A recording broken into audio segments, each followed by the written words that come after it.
Suzi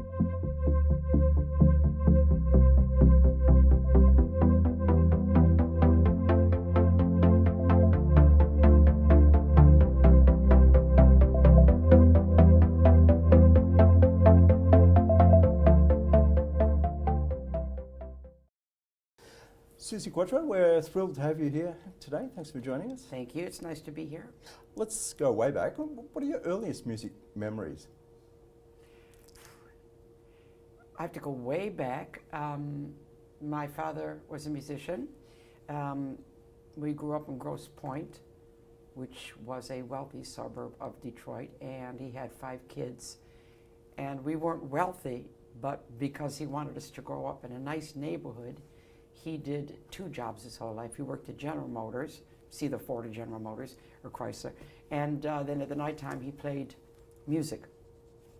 So my earliest memory would be of just watching him play and the family get-togethers, and we did Christmas, birthdays, whatever. There were family shows. My first instrument was bongo drums when I was 7. And then I took classical piano for a long time. And then I played percussion in the school band. And then at 14, I started bass guitar. So I'm trained classical pianist and percussionist, and self-taught on bass. Yeah. And I play enough guitar to write. I'm not really very good because it feels like a toy to me. You know, I play that, you know, not that. The Pleasure Seekers was a band you formed with your sisters. Yes. And you became the bass player by default. I did. What did you want to play in that band? I didn't care, to tell you the truth. I'm a percussive-minded musician anyway. Obviously, if I played drums and piano, those are percussion instruments. It was just a case of everybody shouting and screaming that they wanted to play something on the telephone, and I didn't speak up. And my elder sister, Patty, she said, "You're going to play bass." And I said, "Okay." And it was one of those classic moments where, now this makes musicians go green. I asked my father at the age of 14, "Do you have a bass guitar?" And he said, "Sure, I got one you can borrow." Okay, so my first bass, 1957 Fender Precision. Whoa. It's like getting a Rolls Royce for your first car, you know? And so I always say, because it's the hardest, I didn't know, of course, it was the hardest bass to master. It's the biggest neck and the heaviest, and all I knew was I was given this, and this is what I had to play. So I learned on the hardest, so it was a no-brainer that I was going to be a serious bass player. How lucky was I? Yeah. To not have one of those like small-necked, or I got given the best, and I still have it. Did you have any mentors along the way? Did I? Have any mentors, musical mentors? God. My first light bulb moment was Elvis Presley. Yeah. I saw him at the age of 6 on the Ed Sullivan Show, watching with the whole family like you did. Everybody grew up on that show. I was watching him, and one of my sisters, the eldest one, who's 9 years older, I never forget it, she was screaming. Of course, she was 15. So I was going, "Why are you screaming?" You know, I was a little girl. Then I looked in the TV, and I actually went into the television set, and I had what I call a light bulb moment, and it just went bing, I'm going to do that. Crazy for a young girl of 6, bing, that. It just went into me. I just got goosebumps when I said that. Went into me and stayed with me. I knew I was going to do that. Isn't that crazy? Yeah. But how lucky to find your path, and of course then it just stays with you your whole life. I was very much into Otis Redding when I was in my Pleasure Seekers band. I was called Suzi Soul. Jameson was my bass hero. Also the bass player from Can't Eat, what was his name? Larry Taylor. Yeah. But mainly Jameson. And Billie Holiday was a big influence, believe it or not. I got a lot of phrasing from her, you know? So she kind of goes behind the beat and then catches up at the end, and that went into my head. Bob Dylan lyrically was my biggest influence. I'm very, very good on lyrics, and a lot of that comes from my love of him. Plus, he's a Gemini like me, so we have the gift of the gab. Yeah. What about music stores in Detroit? Was there one that you frequented? Music stores? Musical instrument stores? Oh God, now I'm trying to remember what they were all called. That's left my memory. There were 2 or 3 good ones, but I can't recall the names. But I do remember getting a phone call at the family home from John Entwistle. And he was at this particular movie store. If my sister Patty was there, she would tell you the name of the store. And he said, oh, this is John Entwistle of The Who, and I saw your picture with the band in the store. You're leaning on a Fender Precision bass. It's that big on me, it's up to here. And he said, I'd like to offer you $1,000 for it, which back in 1965 was quite a bit of money. But I said no. I figured if you wanted it, it must be valuable. Yeah. But I can't tell you the name of the store. You were chasing success in your earlier bands, and you went to London and found it with Can the Can. I wouldn't call it chasing. I would call it following my path. Yeah. Sorry, that's important. Yeah. I never chased anything in my life. Yeah. Just myself. Yeah. When you found success with Can the Can, yes, was success all it was cracked up to be? Did you enjoy that initial success? Yeah. It was wanting the rainbow and then seeing how beautiful it was when you got it. Absolutely. It was everything I wanted and more. When it finally happened and I had my first #1, I just went, yeah, this is it. This is what I always wanted, to reach out. You know, money's not my motivation, which it shouldn't be. Fame as such is not my motivation, but it is to reach the audience and as many people as you can. That's what I love about it. And I love entertaining. That's actually who I am. I'm an entertainer. Yeah. What do you remember about the recording session for Can the Can? The original things? Yeah. Well, long story short, I was in London from '71 with just the record contract and went into the studio with Mickey Most, and I was writing and recording. He signed me as a singer-songwriter musician, so I was writing all my own stuff, and Mickey was not able to get me on record. He tried this and that, you know, we were both looking for who and what I was going to be. I mean, all the seeds were there. You know, I was blue jean, a t-shirt, and, you know, attitude and tomboy. He couldn't find it. Then I went a little bit nutty, and I said I got to have a band. And I formed a band, 3-piece, which became 4-piece, doing all my own stuff. Then I went on the Slade tour. The opening act had 20 minutes. And then the band started to gel. A sound started to happen. And at that point, Mickey Most had just signed Chin and Chapman as songwriters.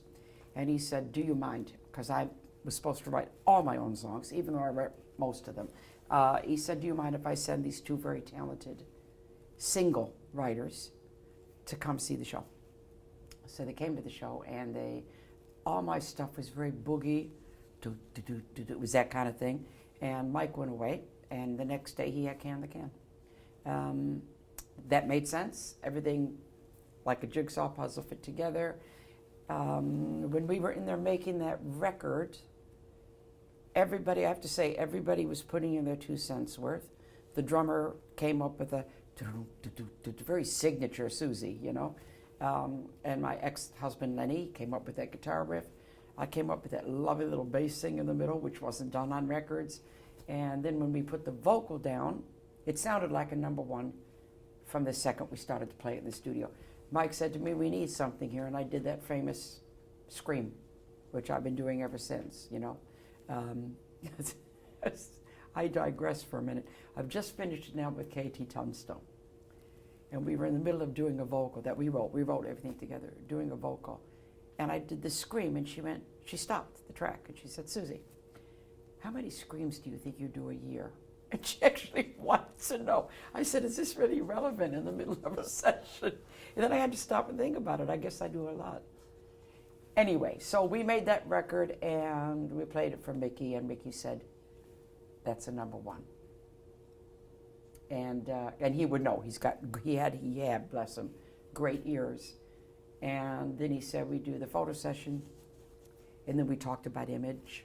This is where everything, you know, boom, boom, boom, boom, boom. We had the song, I had the band. I said I wanted leather. He said no, because he thought it was very old-fashioned, and we argued.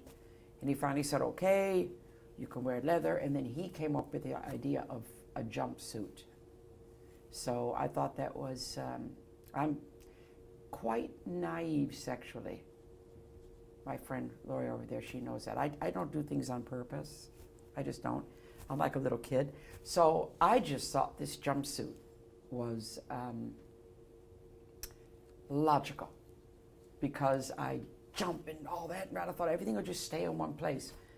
That's how I went into it. Did the photo session. Photos came back. I went, oh, what's this? Oh my God, what's this? What have I become? What an idiot not to know that a jumpsuit was going to be sexy. But you know what? Maybe that's actually what made it work for the females and the males, that I didn't look threatening in it. And I didn't, you know, not big boobs hanging out and all that. It was just kind of almost cute in a sexual way. So I guess it worked for me, but honest to God, how dumb can you be? That makes me laugh still. Yeah. After Can the Can, you had numerous global hits. It took a TV show, though, for you to really get noticed in America, Happy Days. How was that experience? What, the Happy Days? Yeah. God, you know, a lot of people ask me about, you know, do you think it was the right decision? Are you kidding me? They called me on tour in Japan. I went there quite a bit, and they said they're looking for this girl to play this role. I didn't know the show because it hadn't come to Europe yet. And my publicist, Toby Mamus at the time in America, he said, do yourself a favor, Susie, get on the plane and come and audition, because it's a great show. So I went over, and I wore my own leather clothes, because that's what I wear. I had street leathers too, leather and blue jean jacket. That's who I am. And I was on the set, and Gary Marshall came in, and he looked at me and he said, hi. I said, hi. We shook hands, and he said, that's clever of you to come dressed in the part. And I said, what are you talking about? And he said, well, it's called Leather Tuscadero. I went, yeah, like I knew that. You know, so this is who I am. So it wasn't typecasting, but they had the script for a long time. They knew that Pinky was going. There was contractual problems. And so they liked the Tuscadero idea. And they had the script, and they invented this little sister. They didn't invent it with me in mind. They just had a script. And they wanted a particular person, I was told, after I joined the show, that could be tough and could be soft and could play and sing and act. So here I am. And the lady saw me on the front of Rolling Stone, a cover that was in her daughter's bedroom. So she said, who's that? And the little girl said, Suzi Quatro, and they called me. And then it turned into 3 years, 3 seasons. Yeah. One of the best experiences of my life. Great people. The Elvis moment for you, seeing him on Ed Sullivan, was such an inspirational moment for you. You ended up recording with Elvis's vocal group, the Jordanaires. That must have been a special moment. It was. I have to backtrack a little bit of the story because it's a true story. Elvis has just been here my entire life. So many, if we had time, I would tell you there's like maybe 10, 12 epiphanies and coincidences that you can't write. You know, even the Leather, I saw the comeback special, and then I wanted to have that. But he called me 1974 in Memphis.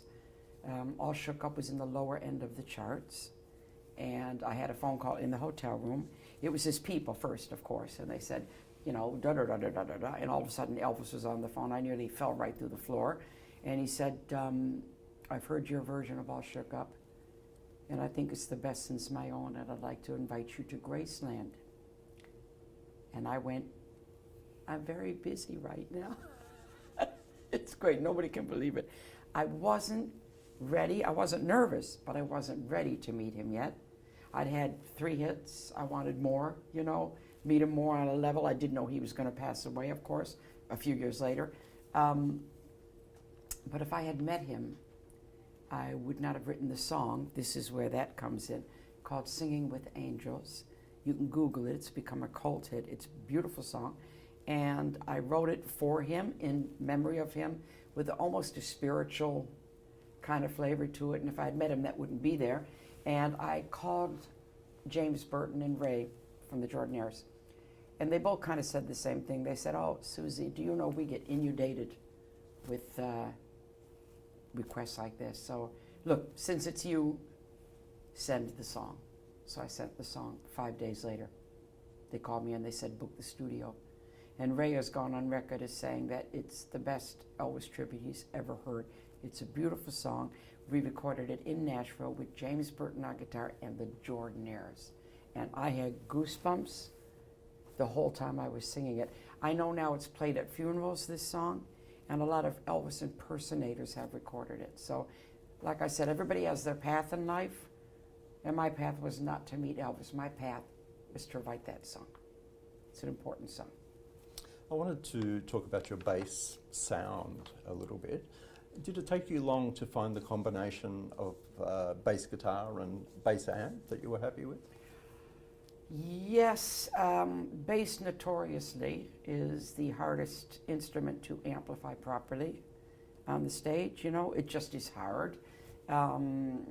Way back when we were sponsored by Sun in the Pleasure Seekers, then when I got to England, I got the acoustic with the reflex cabinet, which supposedly threw the bass sound out.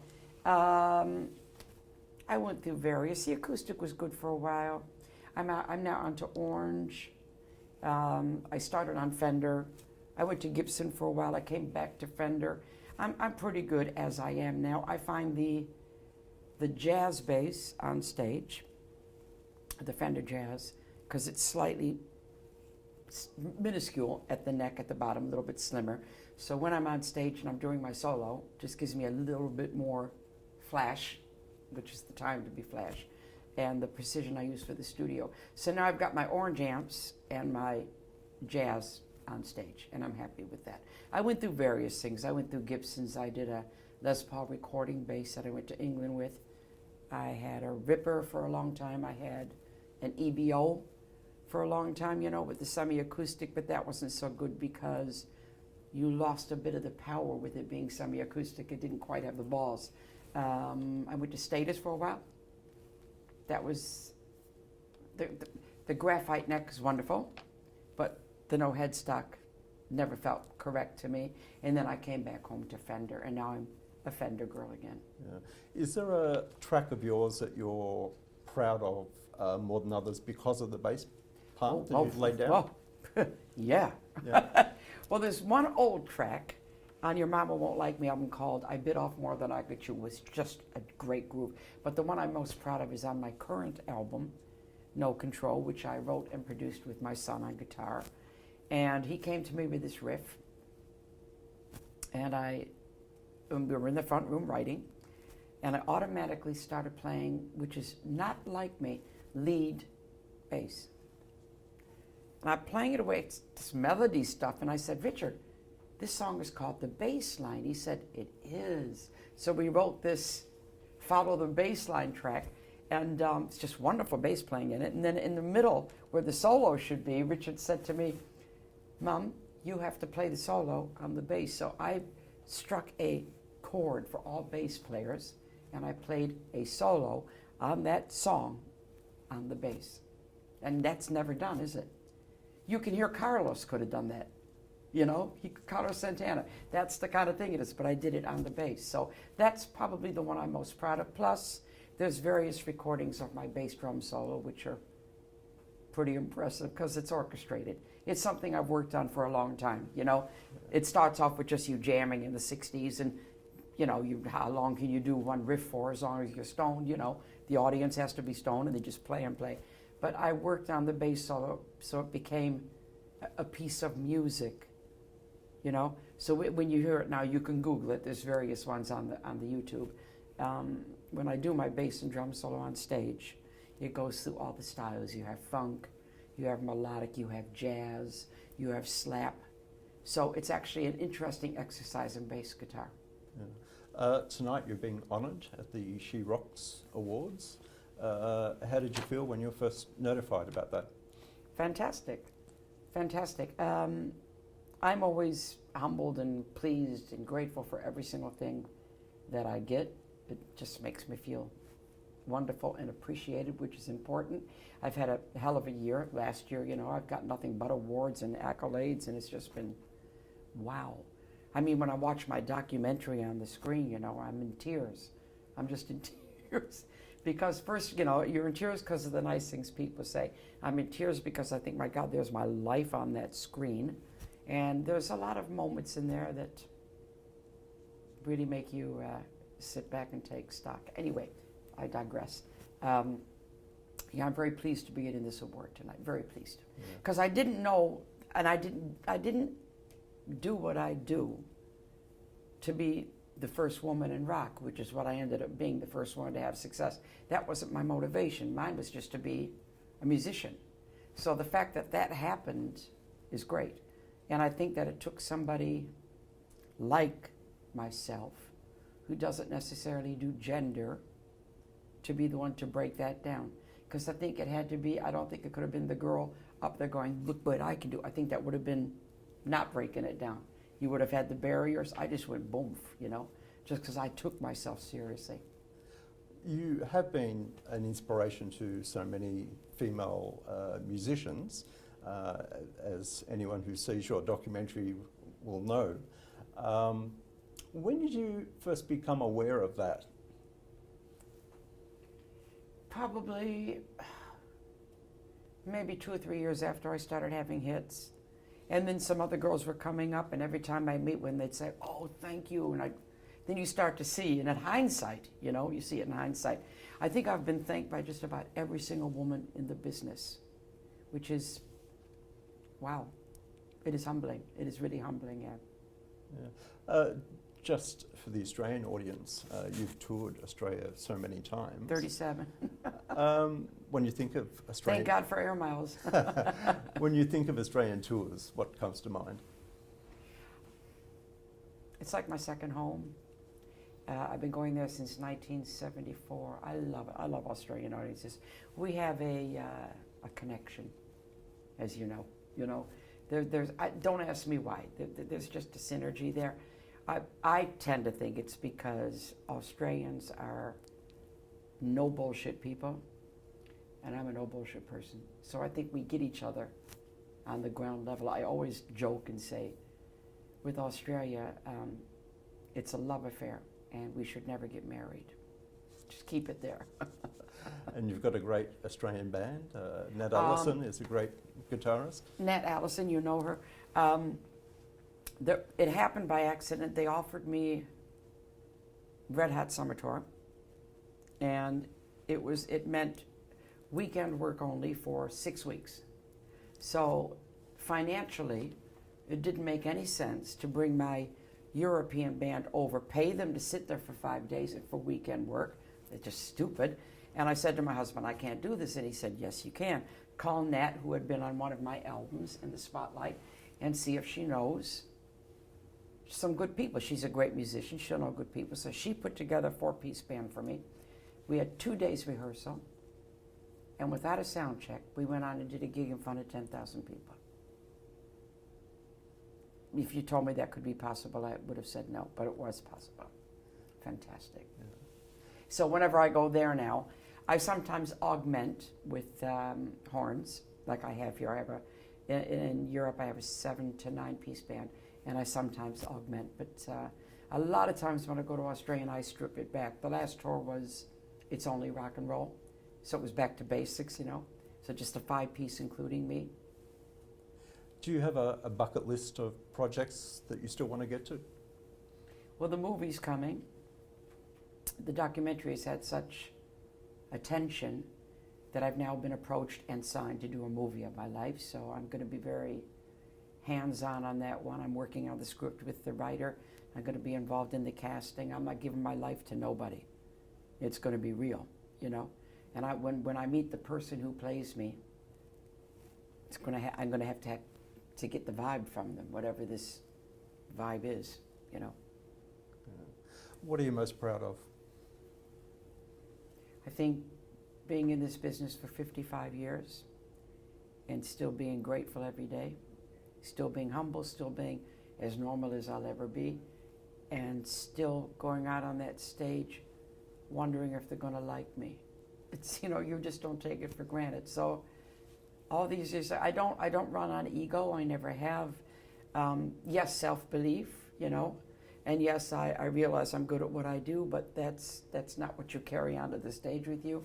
You just go out there like that, you know. And if there's one person in that audience, I just played New Year's Eve in front of 14,000 people. There were like 2 people sitting down over here. I found them. Nobody escapes. That's my thing, is just to entertain, you know. Yeah, I'm just most proud of being normal, still feet on the ground. Suzi Quatro, thanks for your time. Thank you.